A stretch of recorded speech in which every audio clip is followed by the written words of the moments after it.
স্বামীকে তুই বলে সম্বোধন করলে, স্বামীর গায়ে হাত তুললে কি হয় জানলে আপনি অবাক হয়ে যাবেন। আমার প্রিয় ভাইরা, প্রিয় মা বোনেরা, আশ্চর্যান্বিত হয়ে যাবেন।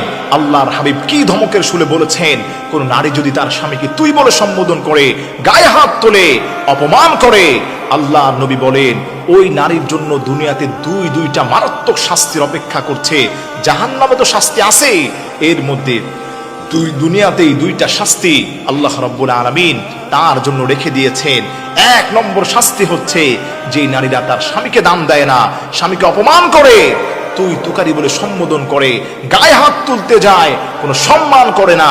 আল্লাহর হাবিব বলেন দুনিয়াতে ওই নারীটার এত মারাত্মক রোগ হবে, আল্লাহ রাব্বুল আলামিন দুনিয়াতেই তাকে শাস্তি দিয়ে দিবেন, যেই রোগের কোনো অ্যান্সার সে পাবে না।